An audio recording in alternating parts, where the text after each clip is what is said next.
നമസ്കാരം. ഇന്ന് ഇതുവരെയുള്ള വാർത്തകൾ വിശദമായി നോക്കാം. ന്യൂസ് ബ്രേക്സിലേക്ക് പ്രിയ പ്രേക്ഷകർക്ക് സ്വാഗതം. ഞാൻ അമൃത പടിക്കാൽ. നടുക്കം മാറാതെ നേപ്പാൾ.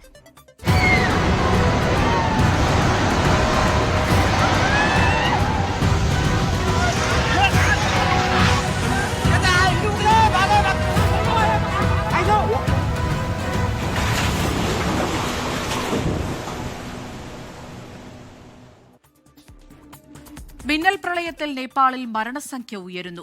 538 പേരുടെ മൃതദേഹം ഇതുവരെ കണ്ടെത്തി. മലയാളികളടക്കം 1500-ലധികം പേരെ ഇനിയും കണ്ടെത്താനുണ്ട്. നേപ്പാളിൽ കുടുങ്ങിയ തമിഴ്നാട്ടിൽ നിന്നുള്ള ആദ്യ സംഘം ഡൽഹിയിൽ മടങ്ങിയെത്തി. മിന്നൽ പ്രളയ ഭീഷണിക്ക് പിന്നാലെ രക്ഷാപ്രവർത്തനം താൽക്കാലികമായി നിർത്തിവെച്ചു. യുദ്ധകാലാടിസ്ഥാനത്തിൽ നേപ്പാളിൽ രക്ഷാപ്രവർത്തനം പുരോഗമിക്കുമ്പോഴാണ് ടിബറ്റ് മേഖലയിൽ തടയണ തകർന്നതും കനത്ത മഴ പെയ്തതും. പിന്നാലെ രക്ഷാപ്രവർത്തനം താൽക്കാലികമായി നിർത്തിവെച്ചു. നിലവിൽ 320 ഇന്ത്യക്കാരെ കുറിച്ച് യാതൊരു വിവരവുമില്ലെന്ന് വിദേശകാര്യ മന്ത്രാലയം. All the material that is going on this particular flight, as also other support systems that will go with that. This again, the items that this particular flight will be carrying will have portable gensets, dignity kits, food, water purification tablets, medicines, things that have been made available or requested by the Nepali side to us. നേപ്പാളിലേക്ക് സഹായങ്ങൾ അയക്കുന്നത് India തുടരും. രക്ഷാപ്രവർത്തനത്തിന് NDRF-നെ അയക്കാൻ തയ്യാറാണെന്നും India വ്യക്തമാക്കി. അതിനിടെ നേപ്പാളിൽ കുടുങ്ങിയ ആദ്യ സംഘം ഇന്ത്യയിലേക്ക് മടങ്ങിയെത്തി. തമിഴ്നാട്ടിൽ നിന്നുള്ള 21-അംഗ സംഘത്തെ വിമാനത്താവളത്തിൽ വിദേശകാര്യമന്ത്രി S. ജയശങ്കർ സ്വീകരിച്ചു. നിലവിലെ സാഹചര്യം വിലയിരുത്താൻ ചൈനയിലെയും നേപ്പാളിലെയും ഇന്ത്യൻ എംബസി ഉദ്യോഗസ്ഥരുമായി ജയശങ്കർ ചർച്ച നടത്തി. 24 ഡൽഹി. നേപ്പാളിൽ മിന്നൽ പ്രളയത്തിൽ കുടുങ്ങിയ 8 മലയാളികളെ കാണാനില്ല. തീർത്ഥയാത്ര പോയ പൊന്നാനി സ്വദേശികളായ 4-അംഗ കുടുംബം ഉൾപ്പെടെയുള്ളവരെയാണ് കണ്ടെത്താനുള്ളത്. അതേസമയം കാണാതായവരിൽ 60 മലയാളികൾ സുരക്ഷിതരെന്ന് നോർക്ക അറിയിച്ചു. കഴിഞ്ഞ 21-നാണ് കൈലാസ തീർത്ഥയാത്രയുടെ ഭാഗമായി ഓസ്ട്രേലിയയിൽ നിന്ന് നേപ്പാളിലെ കാഠ്മണ്ഡു വിമാനത്താവളത്തിൽ ശ്രീധരൻ അയ്യരും കുടുംബവും എത്തിയത്. നേപ്പാളിൽ മിന്നൽ പ്രളയം ഉണ്ടാകുന്നതിന് 3 മണിക്കൂർ മുൻപ് കുടുംബം ബന്ധുക്കളെ ഫോണിൽ വിളിച്ചിരുന്നു. എന്നാൽ പ്രളയശേഷം ശ്രീധരൻ അയ്യർ, ഭാര്യ ലക്ഷ്മി, മക്കളായ ഋഷത്, രുദ്ര എന്നിവരെക്കുറിച്ച് മറ്റു വിവരങ്ങൾ ലഭ്യമായിട്ടില്ല. പ്രളയത്തിന് 1.5 മണിക്കൂർ മുൻപ് അറിയിപ്പ് ലഭിച്ചതിന്റെ ഭാഗമായി താമസിച്ചിരുന്ന ഹോട്ടൽ കുടുംബം ചെക്കൌട്ട് ചെയ്തിട്ടുണ്ട്. കുടുംബത്തെ കണ്ടെത്താൻ സമ്പൂർണ്ണ ഏകോപനം നടക്കുന്നുണ്ടെന്ന് നൌഷാദ് അലി MLA പറഞ്ഞു. അപ്പോൾ അവർക്ക് ഇതിനൊരു അലർട്ട് ലഭിച്ചിട്ടുണ്ട്. ഇത്തരം ഒരു പ്രകൃതി ദുരന്തം ഉണ്ടാവുന്നതായിട്ട് ബന്ധപ്പെട്ട് ഒരുപക്ഷെ അവർ ഹോട്ടലിൽ തങ്ങിയിരുന്നെങ്കിൽ പോലും ഹോട്ടൽ സുരക്ഷിതമാണ്, അത് തകർന്നിട്ടില്ല. അപ്പോൾ അവർ മാറിയത് സ്വാഭാവികമായിട്ടും ടിബറ്റൻ അതിർത്തിയിൽ നിന്ന് കാഠ്മണ്ഡു ഡയറക്ഷനിലേക്ക് ഒരു ദ്രുതഗതിയിൽ നീങ്ങാനാണ് സാധ്യത. സഹായം പ്രതീക്ഷിച്ച് ഏതെങ്കിലുമൊക്കെ സുരക്ഷിത സ്ഥലങ്ങളിൽ അവർ നിൽക്കുകയായിരിക്കും. കാരണം പിന്നെ അവിടെ ഒരു മൊബൈൽ നെറ്റ്വർക്കും മറ്റ് സാഹചര്യങ്ങളൊന്നും ഇല്ലാത്തത് കൊണ്ടുള്ള പ്രയാസങ്ങളിൽ പെട്ട് നിൽക്കുകയായിരിക്കുമെന്നാണ് നമ്മൾ കരുതുന്നത്. ശ്രീധരൻ അയ്യരുടെ ബന്ധുക്കളും നേപ്പാളിലെത്തിയിട്ടുണ്ട്. കുടുംബം സുരക്ഷിതമായ സ്ഥലത്ത് കഴിയുന്നുണ്ടാകുമെന്ന പ്രതീക്ഷയിലാണ് ബന്ധുക്കൾ. മറ്റ് 4 മലയാളികളെ കൂടി കണ്ടെത്താനുണ്ടെന്ന് നോർക്ക അറിയിച്ചു. മിന്നൽ പ്രളയത്തെ തുടർന്ന് ആശയവിനിമയ സംവിധാനങ്ങൾ തടസ്സപ്പെട്ടതാണോ എന്നും പരിശോധിക്കുന്നുണ്ട്. News desk 24. ലിയോണൽ മെസ്സിയെയും അർജന്റീന ടീമിനെയും കേരളത്തിലെത്തിക്കുന്നതുമായി ബന്ധപ്പെട്ട തട്ടിപ്പിൽ ഫെമ കേസ് രജിസ്റ്റർ ചെയ്ത് എൻഫോഴ്സ്മെന്റ് ഡയറക്ടറേറ്റ്. സ്പോൺസറായ റിപ്പോർട്ടർ ബ്രോഡ്കാസ്റ്റിംഗ് കമ്പനി വിദേശത്തേക്ക് പണം അയച്ചതിലാണ് അന്വേഷണം. GST വകുപ്പിൽ നിന്ന് ED വിവരങ്ങൾ ശേഖരിച്ചിട്ടുണ്ട്. 126 കോടി രൂപ അർജന്റീന ഫുട്ബോൾ അസോസിയേഷന് കൈമാറിയെന്നാണ് സ്പോൺസറായ റിപ്പോർട്ടർ ബ്രോഡ്കാസ്റ്റിംഗ് കമ്പനിയുടെ അവകാശവാദം. ഇതിൽ വിദേശ നാണ്യ വിനിമയ ചട്ടലംഘനം നടന്നിട്ടുണ്ടോ എന്നതിലാണ് ED അന്വേഷണം. പണം അയച്ചതിന്റെ രേഖകൾ, സ്പോൺസർ അവകാശപ്പെടുന്ന എഗ്രിമെന്റ് വിവരങ്ങൾ തുടങ്ങിയവ ED ശേഖരിച്ചു. പണമിടപാടുകളുടെ ഉറവിടം, ഗുണഭോക്താക്കൾ, ഇടപാടിന്റെ സ്വഭാവം എന്നിവ പരിശോധിക്കും. വീഴ്ച കണ്ടെത്തിയാൽ പിഴ ഈടാക്കാനുള്ള നടപടിയിലേക്ക് ED കടക്കും. 126 കോടി രൂപയുടെ വിദേശ കൈമാറ്റവുമായി ബന്ധപ്പെട്ട് സംസ്ഥാന GST വകുപ്പും സമാന്തര അന്വേഷണം ആരംഭിച്ചിട്ടുണ്ട്.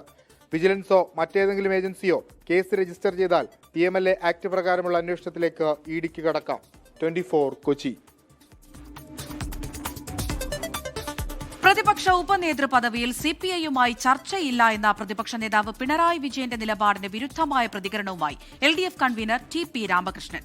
തർക്കങ്ങൾ പരസ്പര കൂടിയാലോചനകളോടെ പരിഹരിക്കാം എന്നാണ് TP രാമകൃഷ്ണന്റെ പ്രതികരണം.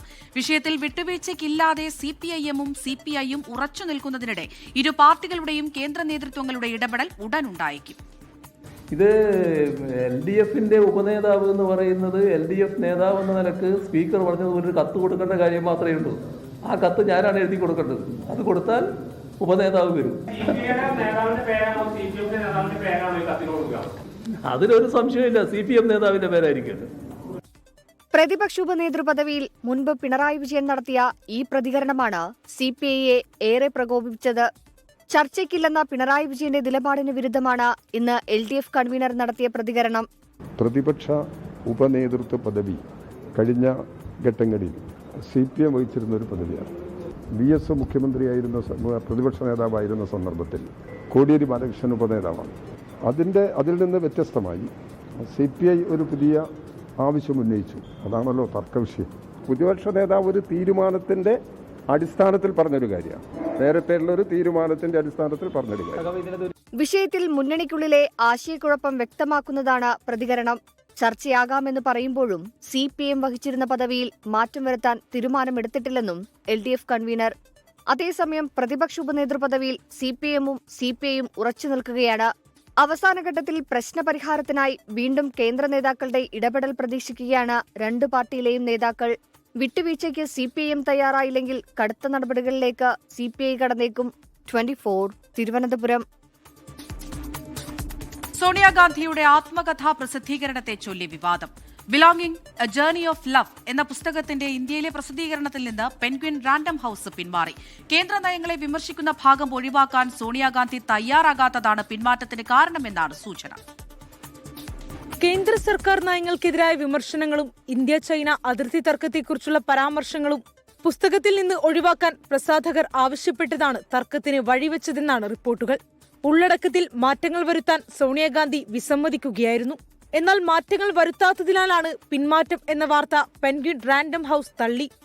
വസ്തുതാ പരിശോധനയും തിരുത്തലുകളും പ്രസിദ്ധീകരണ പ്രക്രിയയുടെ ഭാഗമാണെന്നും രചയിതാവുമായുള്ള രഹസ്യ ചർച്ചകളുടെ വിവരങ്ങൾ പുറത്തുവിടില്ലെന്നും പെൻഗ്വിൻ വ്യക്തമാക്കി. അമേരിക്കയിൽ പെൻഗ്വിൻ ഗ്രൂപ്പിന്റെ ഭാഗമായ ആൽഫ്രഡ് എ നോഫ് നവംബർ 10-ന് പുസ്തകം പ്രകാശനം ചെയ്യും. പെൻഗ്വിൻ പിന്മാറിയതോടെ പ്രമുഖ പ്രസാധകരായ ഹാർപ്പർ കോളിൻസ് ഇന്ത്യയിൽ പുസ്തകം വിപണിയിലെത്തിക്കും. 24 ഡൽഹി. ഓട്ടോറിക്ഷയ്ക്ക് ഫിറ്റ്നസ് സർട്ടിഫിക്കറ്റ് നൽകാത്തതിൽ മനം നൊന്ത് മലപ്പുറം കിഴിശ്ശേരി മുണ്ടംപറമ്പിൽ യുവാവ് ജീവനൊടുക്കിയ സംഭവത്തിൽ പ്രതിഷേധം ശക്തം. ഷൌക്കത്തിന്റെ ആരോപണങ്ങളിൽ അന്വേഷണമുണ്ടാകുമെന്ന് മുഖ്യമന്ത്രി VD സതീശൻ കുടുംബത്തിന് ഉറപ്പു നൽകി. മോട്ടോർ വാഹന വകുപ്പ് ഓഫീസിലെ ഏജന്റുമാരുടെ ഇടപെടൽ അവസാനിപ്പിക്കുമെന്ന് കൊണ്ടോട്ടി MLA TP അഷ്റഫ് അലി 24നോട് പറഞ്ഞു. എന്റെ പേര് നരേന്ദ്രൻ എന്നാണ്. ഇപ്പോൾ ഈ എഴുത്തെഴുതുന്നതിന്റെ പിന്നിൽ ഒരു നല്ല ഉദ്ദേശമുണ്ട്. ഞാൻ മരിക്കാൻ പോവാ. ജീവനൊടുക്കും മുൻപ് ഷൌക്കത്ത് തന്റെ വാട്സാപ്പ് സ്റ്റാറ്റസ് ആക്കിയ വീഡിയോ ആണിത്. സിസ്റ്റത്തിനെതിരെ കലഹിച്ചു മടുത്ത ഒരുവന്റെ അവസാന പ്രതിഷേധം. 2 തവണ പെർമിറ്റ് നൽകിയ ഷൌക്കത്തിന്റെ ഓട്ടോയ്ക്ക് 3-ാം തവണ ഏജന്റ് വഴി കൈക്കൂലി നൽകാത്തതിനാലാണ് പെർമിറ്റ് നൽകാതിരുന്നതെന്ന് സുഹൃത്ത് അബൂബക്കർ. 2 വർഷം ഇതേ കമ്പി വെച്ച് ഓൻ ബ്രേക്ക് എടുത്ത ആളാണ്. ഇപ്പൊ പുതിയ ഏതോ RDO വന്നതിന് ശേഷമാണ് ഈ ഒരു സംഭവം സംഭവിച്ചത്, അല്ല വേറൊന്നല്ല.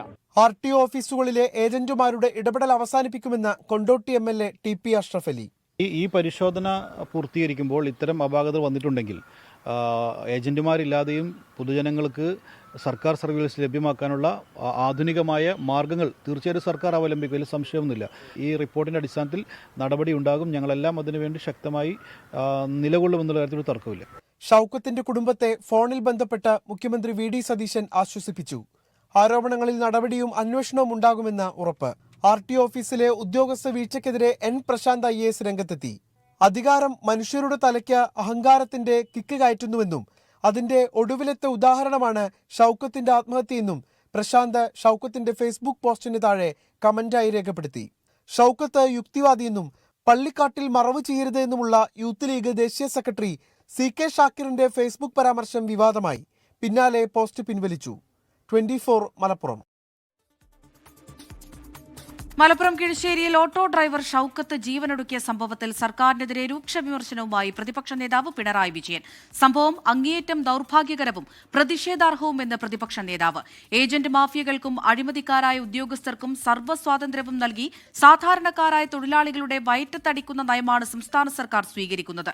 തെരഞ്ഞെടുപ്പ് കാലത്ത് വാഹന മോഡിഫിക്കേഷൻ നിയമങ്ങളിലും ബോഡി വർക്കുകളിലുമുള്ള അപ്രായോഗികമായ വ്യവസ്ഥകൾ ഒഴിവാക്കി ഇളവുകൾ കൊണ്ടുവരുമെന്ന് പ്രഖ്യാപിച്ചവർ അധികാരത്തിലെത്തിയപ്പോൾ ആ വാഗ്ദാനങ്ങളെല്ലാം കാറ്റിൽ പറത്തിയെന്നും പിണറായി വിജയന്റെ ഫേസ്ബുക്ക് കുറിപ്പ്. കോഴിക്കോട് കൊടുവള്ളി മാനിപുരം പുഴയിൽ ഒഴുക്കിൽപ്പെട്ട വിദ്യാർത്ഥിയുടെ മൃതദേഹം കണ്ടെത്തി. കരീച്ചിപ്പറമ്പ് സ്വദേശി മുഹമ്മദ് ഷഹീനാണ് മരിച്ചത്. ഒഴുക്കിൽപ്പെട്ട ഇടത്തുനിന്ന് 200 മീറ്റർ അകലെയാണ് മൃതദേഹം കിട്ടിയത്. അതേസമയം വടകര പാലയാട് പുഴയിൽ ഒഴുക്കിൽപ്പെട്ട കുട്ടിക്കായുള്ള തെരച്ചിൽ പുരോഗമിക്കുകയാണ്. ഫയർഫോഴ്സും സന്നദ്ധ പ്രവർത്തകരും നാട്ടുകാരും പോലീസും ചേർന്നാണ് തെരച്ചിൽ നടത്തുന്നത്. ശ്രീനാരായണ ഗുരുവിന്റെ ദർശനം പ്രചരിപ്പിക്കാൻ ഇടപെടൽ വേണമെന്ന് സർക്കാരിനോട് ശിവഗിരി മഠം.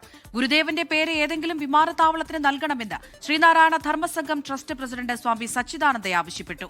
ശ്രീനാരായണ ഗുരു ജയന്തി ആഘോഷങ്ങളുടെ ഭാഗമായി ജന്മനാടായ ചെമ്പഴന്തിയിലും മഹാസമാധിയായ ശിവഗിരിയിലും വിപുലമായ ചടങ്ങുകൾ സംഘടിപ്പിച്ചു.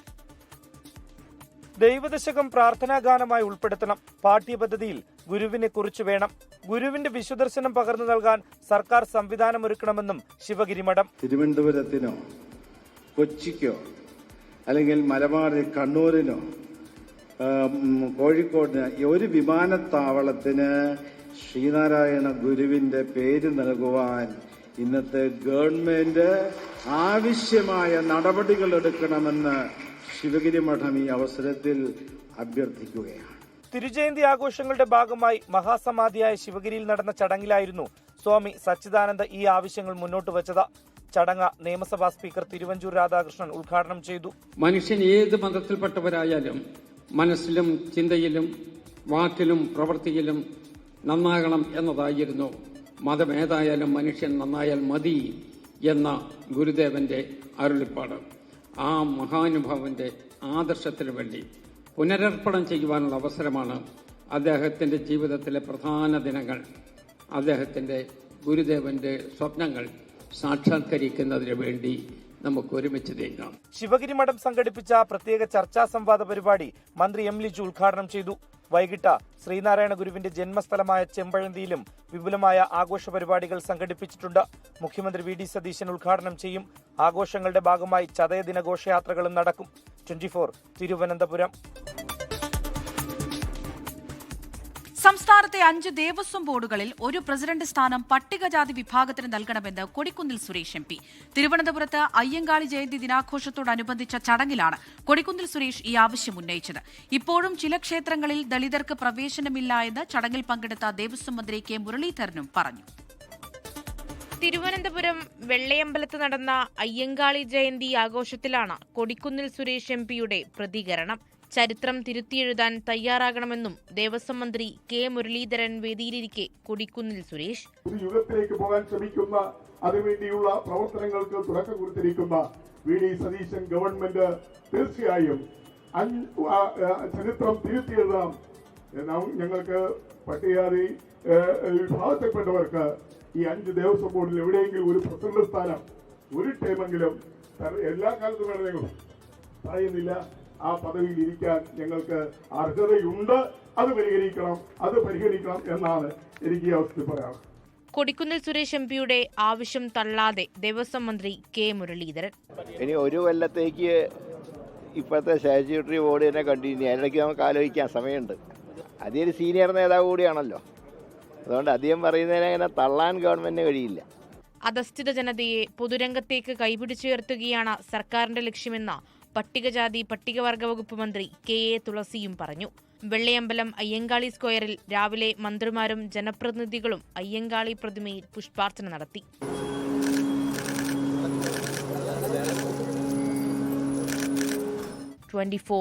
തിരുവനന്തപുരം. നാളെ പുലികളി. ഉച്ചയോടുകൂടി തൃശൂർ റൗണ്ടിലേക്ക് പുലികളെത്തും. ഇത്തവണ 9 ദേശങ്ങളിൽ നിന്നായി 400-ലധികം പുലികളാണ് ആസ്വാദകരെ വിസ്മയിപ്പിക്കാനെത്തുന്നത്. വാദ്യസംഘങ്ങളും നിശ്ചല ദൃശ്യങ്ങളും പുലികളിക്ക് മാറ്റുകൂട്ടും. ഏറ്റവും മികച്ച പുലികളി സംഘങ്ങൾക്ക് സമ്മാനങ്ങളും നൽകും. പുലികളി പ്രമാണിച്ച് നാളെ ഉച്ചയ്ക്ക് ശേഷം തൃശൂർ താലൂക്കിൽ അവധി പ്രഖ്യാപിച്ചിട്ടുണ്ട്. വെള്ളാപ്പള്ളി നടേശനെതിരെ രൂക്ഷ വിമർശനവുമായി എം.എൻ. കാരശ്ശേരി. വെള്ളാപ്പള്ളി പ്രചരിപ്പിക്കുന്നത് വെറുപ്പിന്റെ സന്ദേശമാണ്. ശ്രീനാരായണ ആശയങ്ങൾക്കെതിരാണ് വെള്ളാപ്പള്ളിയുടെ പ്രസംഗങ്ങളെന്നും എം.എൻ. കാരശ്ശേരി. എങ്ങനെയാണ് നാരായണ ഗുരുവിന്റെ ശിഷ്യനായ ഒരാൾക്ക് വെറുപ്പ് ഉള്ളിൽ വെച്ചുകൊണ്ട് സംസാരിക്കാൻ പറ്റുന്നത്? നാരായണ ഗുരു ഉയർത്തിപ്പിടിച്ച ഒരു ആദർശം അഹിംസയാണ്. അഹിംസ എന്ന് പറയുന്നത് ആളെ വാളുകൊണ്ട് വെട്ടുന്നത് കൈകൊണ്ട് തല്ലൊന്നല്ല. അത് മാത്രമല്ല, അത് ഈ വാക്കിനും മനോഭാവത്തിനും ഒക്കെ വേണ്ടതാണ്. ഇങ്ങനെ ആളുകളെ നാരായണ ഗുരുവിന്റെ പേരിൽ വെറുക്കാൻ സാധിക്കും, അകറ്റാൻ സാധിക്കും. അദ്ദേഹത്തിന് മനസ്സിലാവാത്തൊരു കാര്യമാണ്. അതേസമയം മുസ്ലിങ്ങൾക്കെതിരെയല്ല മുസ്ലിം ലീഗിനെതിരെയാണ് തന്റെ വിമർശനമെന്ന് SNDP യോഗം ജനറൽ സെക്രട്ടറി വെള്ളാപ്പള്ളി നടേശൻ പറഞ്ഞു. ജാതി പറഞ്ഞും മതം പറഞ്ഞും സംഘടിച്ചവർ എവിടെ എത്തിയെന്ന് ആലോചിക്കണം. മതമാണ് പ്രശ്നമെന്ന് പറഞ്ഞവരെക്കുറിച്ച് ചർച്ചയില്ല എന്നും താനാണ് അത് പറഞ്ഞതെങ്കിൽ തന്റെ തല എടുത്തതേനെ എന്നും വെള്ളാപ്പള്ളിയുടെ വിമർശനം. രാജ്യത്ത് ജാതി പറഞ്ഞ് സംഘടിച്ചവനും മതം പറഞ്ഞ് സംഘടിച്ചവനും ഉണ്ട്. ഇവിടെ ഈ രാജ്യത്ത് മതം പറഞ്ഞ് സംഘടിച്ചവൻ എവിടെ എത്തി? മതേതരത്വം പറയുന്നു നമ്മളെവിടെ എത്തി? ഒന്ന് ആലോചിച്ച് നോക്കൂ. മതം പറഞ്ഞ് മതേതരം ഇതൊരു കള്ളനാണയമാണ്. മതമാണെന്ന് പറഞ്ഞ ചർച്ചയില്ല. ഞാൻ പറഞ്ഞിരുന്നുവെങ്കിൽ എൻ്റെ പിടലെടുക്കാൻ എത്രയോ പേര് ചർച്ചയായി വന്നതാണ്. ആഘോഷങ്ങളുമായി ബന്ധപ്പെട്ട സമസ്ത AP വിഭാഗത്തിന്റെ സർക്കുലർ വിവാദത്തിൽ. അന്യപുരുഷന്മാർക്കിടയിൽ യുവതികളെ പ്രദർശിപ്പിക്കുന്നതും ഇസ്ലാമികമല്ലാത്ത ആചാരങ്ങളും ആഘോഷ രീതികളും കൂട്ടിയിണക്കുന്നതും വിശ്വാസികൾക്ക് ചേർന്നതല്ല എന്നായിരുന്നു പ്രസ്താവന. ആഘോഷങ്ങളും ചടങ്ങുകളും മതപരമായ അതിർവരമ്പുകൾ ലംഘിച്ച് മുന്നോട്ടു പോകുന്നത് ഗൌരവത്തോടെ കാണണമെന്നും സർക്കുലറിൽ പറയുന്നു. മതമൂല്യങ്ങളും അച്ചടക്കവും കാത്തുസൂക്ഷിച്ചുകൊണ്ട് മാത്രമായിരിക്കണം മഹല്ല് തലത്തിലും അല്ലാതെയും നടക്കുന്ന മുഴുവൻ പരിപാടികളും സംഘടിപ്പിക്കേണ്ടത് എന്നാണ് നിർദ്ദേശം. ഗോപു നന്ദിലത് ജി മാർട്ട് ഓണാഘോഷത്തിന്റെ ഭാഗമായി നന്ദിലത് ജി മാർട്ട് അത്തം പത്തോണം ലാഖ്പതി ഓഫറിന്റെ 17ാം ദിവസത്തെ വിജയിയെ നറുക്കെടുപ്പിലൂടെ പ്രഖ്യാപിച്ചു. 1 ലക്ഷം രൂപയുടെ ക്യാഷ് പ്രൈസാണ് വിജയിക്ക് ലഭിക്കുന്നത്. മലപ്പുറം മഞ്ചേരി സ്വദേശി ശബരിയാണ് ഇന്നത്തെ വിജയി. ഗോപു നന്ദിലത് ജി മാർട്ട് ഷോറൂമുകളിൽ നിന്ന് പർച്ചേസ് ചെയ്യുന്നവരിൽ നിന്ന് ദിവസേന നടത്തുന്ന നറുക്കെടുപ്പിലൂടെയാണ് നന്ദിലത് ജി മാർട്ട് അത്തം പത്തോണം ലാഖ്പതി ഓഫർ വിജയികൾക്ക് 1 ലക്ഷം രൂപ വീതം ലഭിക്കുന്നത്.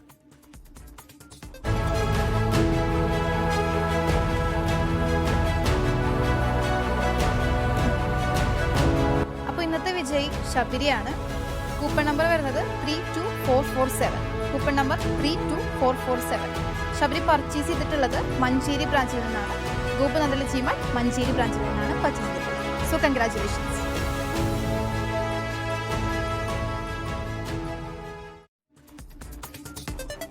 ന്യൂസ് ബ്രേക്സിന്റെ സമയം ഇവിടെ പൂർണ്ണമാകുന്നു. ലോകത്തെവിടെയായാലും ഏത് സമയത്തും 24 വാർത്തകളും ഓഗ്മെന്റഡ് റിയാലിറ്റി പാക്കേജുകളും എക്സ്പ്ലെയിനറുകളും വിശദമായി കാണാൻ ഞങ്ങളുടെ YouTube ചാനൽ നിങ്ങൾക്ക് സബ്സ്ക്രൈബ് ചെയ്യാം.